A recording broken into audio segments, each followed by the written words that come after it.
আল্লাহ তাবারক তাআলা কালামুল্লাহ শরীফের মধ্যে সুন্দর করে সূরা কাফের মধ্যে ফরমায় মান কানা ইয়ারজু লিকা রাব্বিহি ফালইআমাল আমালান সালিহা ওয়া লা يشرك بعبادة ربه أحدا من كان يرجو لقاء ربه যে মানুষে যে বান্দায় চাইব তার প্রভুর লগে মুলাকাত করত, তার প্রভুর কাছ থেকে সওয়াব পাইত, বদলা পাইত, জান্নাত পাইত কাল কিয়ামতের দিন।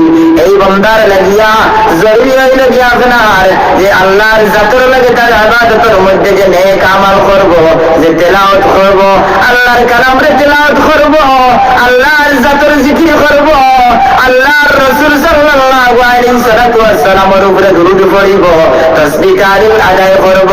এই তাসবিহ তাহলিল আদায় করার মধ্যে না কেন কোন যদি নামাজ পড়িয়া থাকে, ফরজ নামাজের মধ্যে আপনার আল্লাহর যায় ওযু বানাইয়া মসজিদের মধ্যে যাইব, এক কদমের মধ্যে আল্লাহ তাবারক তাআলা তার এক গুনাহ মাফ করিয়া দিবা আপনার, আর এক আপনার লিখিয়া দিবা নামায় আমলের মধ্যে। যখন মসজিদের মধ্যে বইয়া নামাজের লাগি ইন্তজার করব, ইন্তজার করতে থাকবো, অপেক্ষা করতে থাকবো, তখন আপনার মালাইকায়ে কেরামে ফেরেশতায়ে কেরাম হলে আপনার তার নামায় আমলের মধ্যে সওয়াব আর নেকি লিখিতে থাকবে। সুবহানাল্লাহ। যদি আপনার এই নামাজের মধ্যে যাওয়ার মধ্যে কোন যদি মানুষের দেখাইবার লাগি হয়ে থাকে, মানুষের দ্বারা নামাজি করিতা, মানুষের দ্বারা বলে আল্লাহ ওয়ালা করিতা, মানুষের দ্বারা বড় সুফি করিতা, মানুষের দ্বারা বড় মুহাদ্দিস করিতা, মানুষের দ্বারা বড় মুহাদ্দিস করিতা, মানুষের বড় দ্বারা মুফাসসির করিতা, মানুষের দ্বারা বড় ওয়াইজ করিতা, মানুষের বড় দ্বারা আল্লাহ ওয়ালা করিতা। এই বলা যদি নিয়ত থাকে তাহলে এই ইবাদতের মধ্যে শিরকে কবি মিলে যাবে ভাই। এই শিরকে কবির কারণে কাল কিয়ামতের দিন এই ইবাদত লইয়া এর জান্নাতের মধ্যে যাইতে পারতো না, আর কোন মানুষরাও জান্নাত লইয়া যাইতে পারতো না।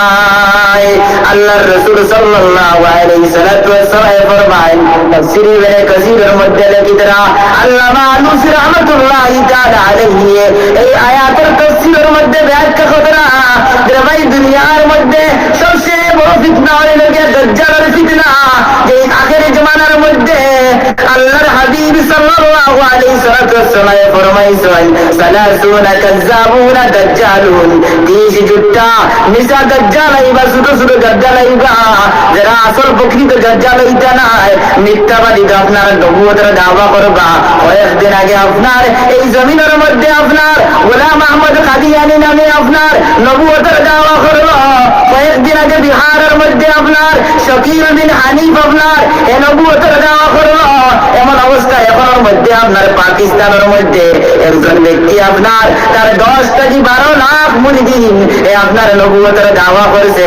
আল্লাহর রাসূল সাল্লাল্লাহু আলাইহি ওয়াসাল্লাম 1400 বছর আগে ফরমাইয়া গেছেন আখেরি জামানার মধ্যে এমন জামানা আইব, এমন কাল আইব যে কালের মধ্যে আপনার ছোট ছোট মিথ্যা দাজ্জাল হল বাড়াইবা, নবুয়তের দাওয়া করবা, তারা কইবা আমি নবী, আমারে নবী বানো।